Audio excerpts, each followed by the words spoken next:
એક વખત, અત્યારે તો આમે દીકરીઓ બહુ મળતી જ નથી, ભારે ઉપાધિ છે, પરણવું તો ઘણાને છે પણ મળવું જોઈએ ને. એટલે એક આવા ગામ હતું, એની અંદર એક છોકરાના માંડ માંડ કરીને લગ્ન થયા. કોઈ રીતે નક્કી નહોતા થતા, માંડ લગ્ન નક્કી થયા. પણ છોકરીવાળાએ એક શરત રાખી હતી કે અમે તમને દીકરી દઈએ, અમને જરાય એટલે જરાય વાંધો નથી, તમને દીધી દીકરી, પણ તમારે જાનમાં એકેય વૃદ્ધને નહીં લાવવાનું, ખોટી માથાકૂટ જોઈ જ નહીં. કે અમારે નાચવું હોય ત્યારે એમ કે ના ના ના મુહૂર્ત વયું જાહે, ને અમારે કે ઢોલ લાવવા હોય ત્યારે તમે એમ કહો કામ કરી નાખો ને લાજ કાઢી નાખો, વૃદ્ધ નહીં. એટલે ઓલા છોકરાવાળા એમ કીધું કે અમને જો દીકરીને કન્યા મળતી હોય તો તમે નહીં લાવી, બસ પણ તમે અમને પરણાવી દો, ગમે એમ કરો. પણ દાદા કે ગમે એમ કરો, મારી જમીન વેચશો તો તમને પૈસા મળશે, તો તમે દીકરીને દેહો ને. હું જમીનના ટુકડા ઉપર સહી કરું અને પૈસા આવે અને એ પૈસા તમે છોકરીવાળાને દેશો ત્યારે તમને દીકરી દેવાના જ ને. મન જાનમાં લઈ જાઓ તો જ હું કાગળિયામાં સહી કરું, બાકી હું સહી ન કરું. જાનમાં મારે જવું જ છે. કેટલા વર્ષથી હું જાનમાં નથી ગયું, ગામમાંથી કોઈ જાન ગઈ નથી. દાદા ગમે એમ, દાદા માને નહીં, સામે ઓલા છોકરીવાળા માને નહીં. એટલે કોક આવો વિદુર નીતિવાળો બુદ્ધિશાળી માણસ હશે, એણે એમ કીધું કે એક કામ કરો, દાદાને આપણે સંતાડીને લઈ જાઓ. દાદાને કહેવાનું તમારે બોલવા, તમારે લગ્ન જોવાશ ને, તમારે ચૂપચાપ આની અંદર હંતાઈ રહેવાનું, લગ્ન જોયા રાખવાનું. દાદા કે વાંધો નહીં, મારો દીકરો પરણતો હોય તો આપણને વાંધો નથી, પણ મને જાનમાં જ લઈ જવો જ પડશે. દાદાને જાનમાં લઈ ગયા. દાદાને જે કોથળામાં રાખ્યા હતા એમાં સરસ કાણા પાડી દીધા, આંખમાં જોયા રાખે કે એ આ આવ્યું ને, એ આ આવ્યું ને, એ આ આવ્યું, ગામ આવી ગયું ને, પાણી માટે ઉભા રહ્યા, ચા આવી ગઈ, બધી થઈ. તા છોકરીના પપ્પા ફરી વાર આવ્યા. એ કોઈ લાવ્યા નથી ને વૃદ્ધને? એ કે ના, કોઈને નથી લાવ્યા. પણ એ કે અમારી હજી એક શરત છે, અમારે દીકરી દેવાની જ છે, જો પરણાવી જ દીધી છે, સરસ મજાને અમે તૈયાર કરાવડાવી જ દીધું છે, પણ અમારી શરત હજી એક છે. એટલે છોકરાવાળા કે હવે કઈ શરત છે? એ કે અમારા ગામમાં જે નદી છે એ તમે દૂધની નદી વહેવડાવો ને તો અમે તમને દીકરી દઈએ. એ વગર અમને કેમ ખબર પડે કે તમારી પાસે હવે કંઈ રહ્યું હશે કે નહીં? તમે જમીન વેચીને પૈસા દીધા ન રહ્યું હોય તો મારી દીકરી દુઃખી થઈ તો? એટલે બધા કે આ તો ઉપાધિ કરી, હવે ન થાય. વરરાજાએ સાફા બાફા કાઢ નાખ્યા ને, વર કાઢ નાખ્યા ને, મોજડી બોજડીના કમિંડા કર્યા ઘા. અરે અરે મારા નસીબમાં કાંઈ છે જ નહીં, લીલ પરિણામવાનું જ લખ્યું છે ને, કેટલો કડકડાટ કરવા માંડ્યા ને, બધા એના મોઢા પડી ગયા ને કેવું બધું આવેલું. પછી કોકે એમ કીધું કે દાદાને તો કાઢો, બિચારા અમથા મૂંઝાઈ મરશે, કન્યા તો નહીં જાય, દાદા હાથમાંથી જાહે. દાદાને હળવેકથી કાઢ્યા. દાદા કે આવી ગયું ઘર? ક્યાં છે કન્યા? કયો મને પગે લાગે, મારે વીટી દેવી છે. એટલે ઓલા જેણે બહાર કાઢ્યા હતી કે કાંઈ કન્યા બન્યા છે નહીં, આ લોકોએ બહુ ઉપાધિ કરી અને કેવી શરત પાછી મૂકી. એ કે શું શરત મૂકી? એ કે એણે એમ કીધું કે દૂધની નદી વેવડાવો ને તો અમે તમને કન્યા લઈ જવા દે. એ કે આટલામાં શું બી ગયા? કહી દો. એ કે પણ હું કહી દઉં, દૂધ ક્યાંથી આટલે? એ કે હું તમને કહું છું ને, તમે ખાલી કન્યાવાળાને જઈને એટલું કહો કે અમારે દૂધની વ્યવસ્થા થઈ ગઈ છે, તમે નદીમાંથી પાણી ખાલી કરી દો. હમણાં તમે પાણી ખાલી કરવાની વ્યવસ્થા કરવામાં, આ બાજુ દૂધ ભરવાની વ્યવસ્થા કરી. જ્યાં નાખા ને કેપ ચડી ગયો, મૂછું મળતા ત્યાં કેવા ગયા. તરત છોકરીના પપ્પા કીધું તમારા કુટુંબમાં કોઈ વૃદ્ધ આવ્યું છે હારે? બાકી એના વગર, અનુભવ વગર આ સલાહ નીકળી જ ન હોય.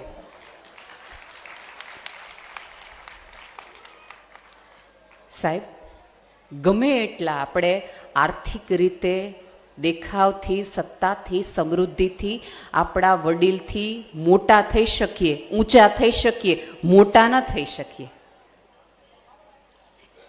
એની પાસે જે ધોળા વાળ અને કરચલીઓનો હિસાબ છે ને, એ ક્યાંક ક્યાંક જીવનના કેટલાય ખાડાઓમાંથી જઈને પસાર થઈ ગયો છે. એટલે એને ખબર છે કે કેટલી વિહેહો થાય છે. એ દરેક સાસુને ખબર છે કે દાળમાં મીઠું વધુ પડી જાય તો હું નખાય, કયો કોલસો નાખો ને તો મીઠું ઉતરી જાય અને ઘરમાં જરાય ઝઘડો ન થાય. આમાંના કોઈ પણ દાદાઓએ 10 વખત ના પાડી હશે કે કુટુંબની જમીન નહીં વેચવા દઈને, અમે તમને આમ નહીં દઈને, પૈસા માટે આટલો બધો કકડાટ કર્યો હશે. પણ જ્યારે એ જ દાદાને ખબર પડી હશે કે મારો દીકરો છે એ કોઈ દેવામાં આવી ગયું છે, ત્યારે પહેલો બાપ હશે કે બધું દઈ દેવા તૈયાર હશે, બધું દઈ દે પણ તું જીવતો રહેજે.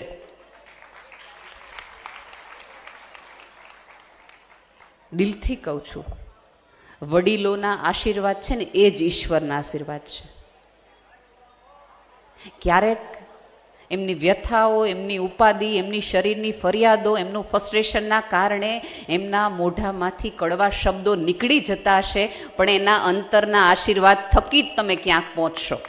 આ જગતમાં એ બે જ વ્યક્તિઓ છે, તમારા માતા પિતા, કે જે તમારી સિવાય કોઈની માટે પ્રાર્થના નથી કરતા. હું ને તમે જઈએ ને તો પહેલી પ્રાર્થના મારી માટે થાય, પછી બીજી વર માટે થાય, પછી સંતાન માટે થાય, પછી ઘર માટે થાય. વારા ફરતી વારા હોય. સ્લેબમાં કરીએ પ્રાર્થના. એમને તો હવે કશું નથી જોતું સંતાન સુખ સિવાય, કે આપણે સુખી થઈએ એટલી જ એમની ઈચ્છા છે. પણ આ આખું વૃદ્ધત્વનું, વડીલોને સાચવવાની વાત છે એક સ્ત્રી સાથે જોડાયેલી છે, પુરુષ સાથે નહીં. આજ સવારે જ હું ભાઈને વાત કરતી હતી કે એવું નથી કે દીકરાઓને મા બાપનું મહત્વ સમજાતું નથી, એવું નથી કે એમને વૃદ્ધાશ્રમમાં મૂકી આવ્યા છે અથવા તો એમને કંઈક કહી દેવું છે, પણ એમની સામે બે ચોઈસ મૂકવામાં આવે છે એક સ્ત્રી તરફથી. તો નક્કી કરી લે કા મા કા દીકરો. હવે એ સમયે પોતે પણ એક બાપ બની ગયો હોય, એટલે એની બાપ તરીકે એની જવાબદારી નિભાવવાની હોય, એના પતિ તરીકે એની જવાબદારી નિભાવવાની હોય, ત્યારે એ બે જવાબદારી વચ્ચે ઓલે એમ કહેશે કે મા બાપ સમજી જશે, અને મા બાપ સમજી જ જતા હોય છે. પણ ક્યારેય એ વિચાર કર્યું છે ખરું કે કેમ માતા પિતાઓથી સંતાન દૂર થવાનું પસંદ કરે છે? કારણ કે ક્યાંક માતા પિતા સંતાનોને ખબર હોય છે કે હા, વાંક મારી ક્યાંક ને ક્યાંક આ પેઢીનો છે. સૌથી વધુ અત્યારે જે કકડાટ થતો હોય છે, દીકરાની વહુને કામવાળી રાખવી હોય, સાસુ એમ કે અમે આવડા મોટા થયા ને કામવાળી વગર મોટા થઈ ગયા, 2 છોકરા 5 છોકરા કર્યા, તમારે શું કામવાળીની જરૂર છે? ત્યારે આપણે એવું નથી કહી શકતા ગર્વથી કે મારો દીકરો તને રાણીની જેમ રાખે, જો પગે નથી નીચે મૂકવા દે, એટલી તો કામવાળી તને બંધાવી દીધી છે. એ ગર્વ લેવાની વાત છે, કકડાટ કરવાની નહીં. અહીંયા બેઠેલી તમામ સાસુઓને મારી નમ્ર વિનંતી છે કે ક્યારેક આવી નાની નાની વસ્તુઓ માટે માથાકૂટ કરવાનું ન રાખો. અને બીજું, તમારો ગમતો સોનાનો સેટ, સૌથી વધુ ગમતી ડિઝાઇન તમે દીકરીને આપો, અને વાહે વધે એ તમે, અને તમારા ગયા પછી તો આમેય દીકરાની વહુને જ વયું જવાનું છે. એના બદલે દર એનિવર્સરીએ, દર જન્મ દિવસે કટકો દો તો આખા ગામને કહેતી ફરે મારા સાસુએ આપ્યું લે.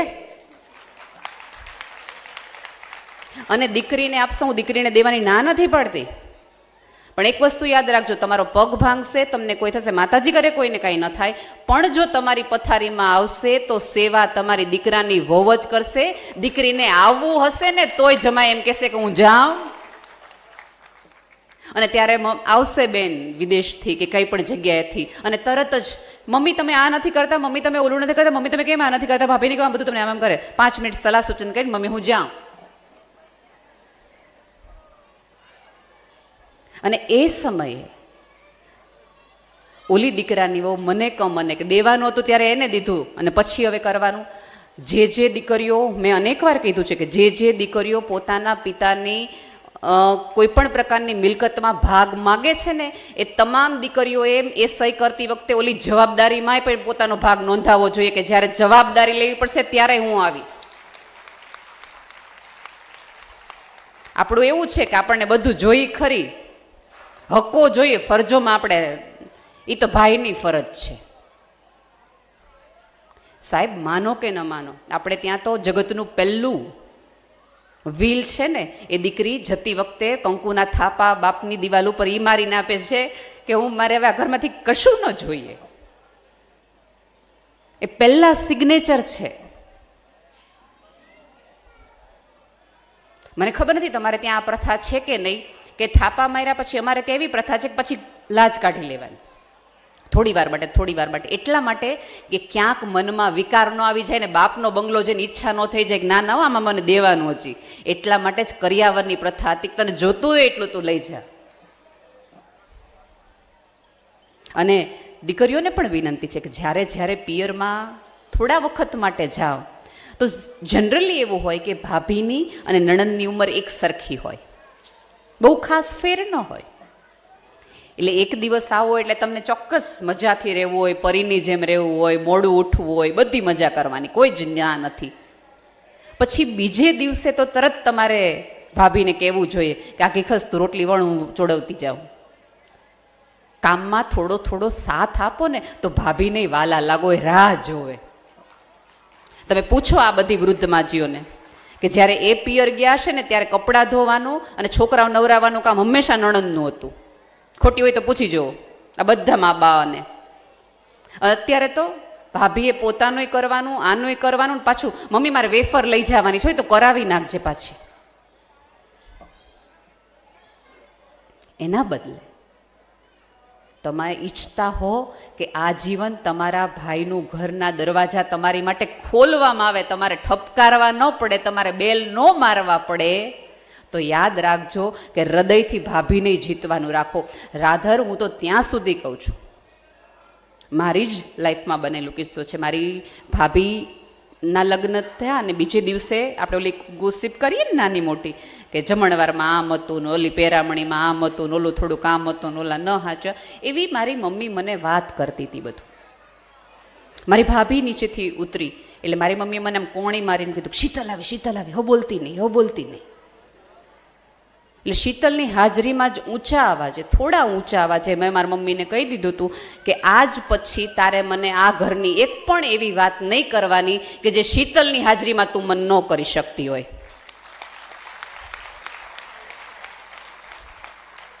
આ સ્ત્રીની હાજરીમાં જ ઘરની બધી જ વાત થવી જોઈએ. અહીંયાથી રિપીટેડલી ઓલી 99 સ્ત્રીઓએ તમને ભણવાનું, કોન્ફિડન્સ આપવાનું કામ એટલા માટે તું કે તમે ભણો તો તમે આજુબાજુની સ્ત્રીની તકલીફ અને મૂંઝવણને ક્યાંક વધુ સારી રીતે સમજી શકો. તમારી હાજરીમાં તમારો ભાઈ તમારા ભાભીનું અપમાન કરે તો એ જ દિવસે તમારે તમારી એક નણંદ તરીકેની તમારી નૈતિક ફરજમાં આવે કે તમારા ભાઈને કહી દેવું જોઈએ કે આપણે આજથી રક્ષાબંધનના સંબંધ પૂરા. જે પુરુષ જાહેરમાં પોતાની પત્નીનું સન્માન ન રાખી શકવાનું હોય એ આગળ રહીને મારા સન્માનની હું રક્ષા કરવાનો હતો? નહીં. અને અહીંયા બેઠેલા ભાઈઓને એક નમ્ર વિનંતી છે કે જ્યારે જ્યારે જાહેરમાં સ્ત્રીનું અપમાન કરવાનું આવે, આમાં કેવું છે કે વિધિની વક્રતા છે કે કોઈ પણ ડાયરાઓ હોય કે કોઈ પણ જોકકાર હોય કે હાસ્ય કલાકાર હોય, એ તમામ જો સ્ત્રીઓ ઉપર જ જોક કરશે. સ્ત્રીનું હૃદયની વિશાળતા તો તમે જુઓ. તમે જાહેરમાં એને જાડી કહી શકો, તમે જાહેરમાં એમ કહી શકો ભણેલી નથી, એને કાંઈ આવડતું નથી, બહુ ભગા કરે છે, એને ઇંગ્લિશ બોલતા નથી આવડતું, એને પહેરવા ઓઢવાની ખબર નથી પડતી, એ રસોઈ હારી નથી કરતી. આવું તમે જાહેરમાં કેટલી સ્ત્રીને કહી શકો, તમારી પત્નીને, માને, બેનને, બધાને.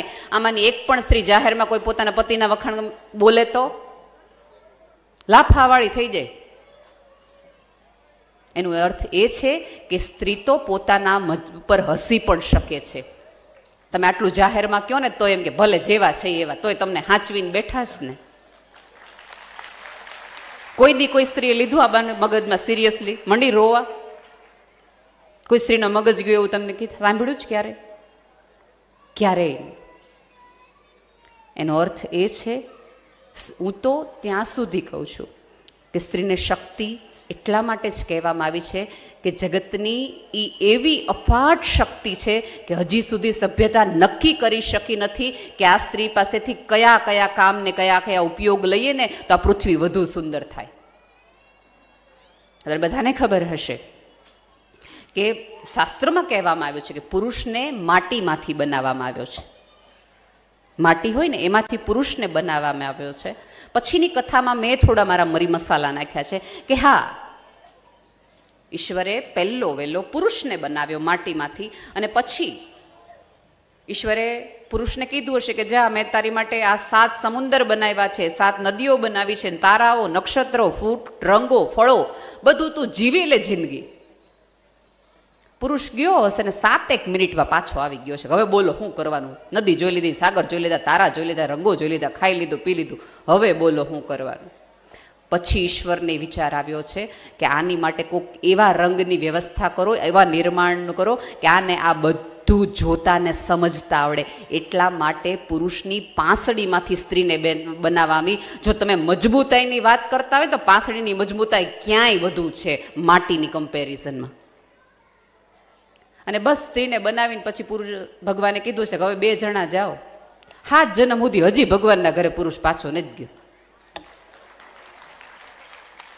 કારણ સ્ત્રીએ કીધું એક પુરુષને કે આને સવાર કહેવાય. સવારની હવાને આવી રીતે હૃદયમાં ભરવાની હોય. આ રંગોમાં આમ જોવાનું હોય. ગુલાબના ફૂલને આમ અડાય, મોગરાના ફૂલને આમ સૂંઘાય. નદીમાં આટલા પગ જવાય ને સાગરમાં આટલા પગ જબોળાય. આખી વ્યવસ્થાનો આધાર, આખી જિંદગીના સૌંદર્યનો આધાર છે ને સાહેબ, એ સ્ત્રી જ છે. માનો કે ન માનો, એક્સેપ્ટ કરો કે ન કરો. તમે આખું આ મંડળ કર્યું હોત ને, ધારો કે 50 વર્ષ સ્વર્ણિમ મહોત્સવ કર્યા હોત ને, અને એમાં નક્કી કર્યું હોત કે એકલા ભાઈઓ મારા હમ છે, આમાં સફેદ, બ્લુ ને બ્લેક સિવાય એક કલર નો જોવા મળે તમને. અને આ બાજુ તમે જો આખી લીલોતરી છે, ભગવાનના રંગોય ઓછા પડે. સ્ત્રી સૌંદર્યનો આધાર છે. એના થકી પુરુષે જગતને જોતા, બદલાતા સ્ત્રીની નજરે જોયું છે. સ્ત્રી યુગે યુગે બદલાણી છે. એ વસ્તુ જુદી છે કે સ્ત્રીને જોવાની દ્રષ્ટિ હજી સમાજ નથી બદલાવી શક્યું, પણ સ્ત્રીએ હંમેશા પોતાની દ્રષ્ટિ બદલાવી છે. દરેક નવા સ્વરૂપને તરત એક્સેપ્ટ કર્યું છે. કારણ કે તમે વિચાર તો કરો કે તમે એક હોટલમાં જાઓ ને તો 3 મિનિટ, 4 મિનિટ, 5 મિનિટમાં ફરિયાદ શરૂ કરી દો. હોટલવાળાને 3 તો ફોન કરી દઈએ. પાણી કઈ બાજુ આવે છે, કયો નળ કઈ બાજુ જાય છે, ઓશિકો આવું નહીં ફાવે, પાણીનું ઓલું નહીં ફાવે. જે હોટલમાં તમારે 2 દિવસ રહેવાનું હોય એની બેડશીટ ને પથારી સાથે તમને પ્રોબ્લેમ થઈ જતા હોય તો વિચાર તો કરો. એક છોકરી 18 વર્ષ, 20 વર્ષ કોઈક મા બાપના ઘરે રહે, બધું છોડીને સવારે ઉઠે ત્યારે ઓલી છત બદલાઈ ગઈ હોય છે એવું નહીં સાહેબ, એના જીવનની હવા બદલાઈ ગઈ હોય છે. અને તેમ છતાંય બીજે સવારે મમ્મીને ફોન કરે તમારા ઘરે આમ હોય, અમારા ઘરે તો એમ હોય. જ્યારે જ્યારે પુરુષ તૂટે છે ને ત્યારે આધાર એક સ્ત્રી જ આપે છે. સ્ત્રીઓને કમરના દુખાવા અને ગોઠણના ઘસારા એટલે જલ્દી થાય છે કે એ પોતાનો તો કરે છે, પણ બાજુવાળા બેઠેલા પુરુષનો કરોડરજ્જુ રજાવવા માટે એ 17 વખત વાંકી વળી છે. તમે બધાએ ન્યુયોર્કમાં ઓલો પુલ જોયો છે, બ્રુકલિન પુલ, કે જેમાં શાહરૂખ ખાન વારાઘડી આમ કલહો ના હોમાં કરતો હોય છે. એક પુલ છે, બહુ જ સરસ મજાનો, તમે જોતા જ ગૂગલ કરી નાખજો. ન્યુયોર્કમાં મેનહટનથી બ્રુકલિન વચ્ચે એ પુલ આવેલો છે. અને એ પુલ છે એ જ્યારે બન્યો હતો ત્યારે વિશ્વનો સૌથી મજબૂત, સૌથી લાંબો પુલ હતો જે નદીને પાર કરી શકતો હતો. અને જ્હોન ઓગસ્ટિન રોલિંગ નામના એક એન્જિનિયરેની કલ્પનાનો વિચાર હતો કે અહીંયાથી એક આવો પુલ બનવો જોઈએ. એ પુલ બનવાનું નિર્માણનું શરૂ કર્યું. કોમર્સમાં પસાર થઈ ગયો ખરડો, એને હા પડાવી દીધી, બજેટ પસાર થઈ ગયું હતું. અને એટલા બધા પ્લાન નિષ્ફળ જાય, સતત નવા પ્લાન નિષ્ફળ જાય, કોઈ રીતે પ્લાન હા ન થાય. દુઃખી થાય, ડિપ્રેસ થાય, અને રોજ સાંજે આવીને એમ થાય કે આજે પુલ નહીં બંધાય, આ પ્લાન પાસ ન થયો, આજે આ તકલીફ આવી, આજે આ મૂંઝવણ આવે. અને રોજ સાંજે એની પત્ની એમ કે થઈ જશે, થઈ જશે, શ્રદ્ધા રાખો, આપણે સારું કામ કરવા બેઠા જ ને, થઈ જશે, થઈ જશે, થઈ જશે. પછી એક વખત એ પુલ નિર્માણની અંદર નીચે એણે ચેક કરવાનું હતું કે ભાઈ અહીંથી નીચેથી હોડીઓ પસાર થાય તો પુલને અડવી ન જોઈએ, અને ઉપર એટલા વાહનો પસાર થાય જેના હિસાબે પુલનું વજન ન આવવું જોઈએ. આવી બધી એક વ્યવસ્થા કરવામાં એક એક્સિડન્ટની અંદર, એ આખા નિર્માણની અંદર એમનું મૃત્યુ થાય છે. એક તો હું ભૂલ ન કરતો હોય તો 1869ની આ વાત છે, આથી 150 વર્ષ પહેલાં પુલનું નિર્માણ થયું છે. બધાને એવું થાય છે કે આ પુલ અધૂરો રહી જશે, પુલ નહીં બને.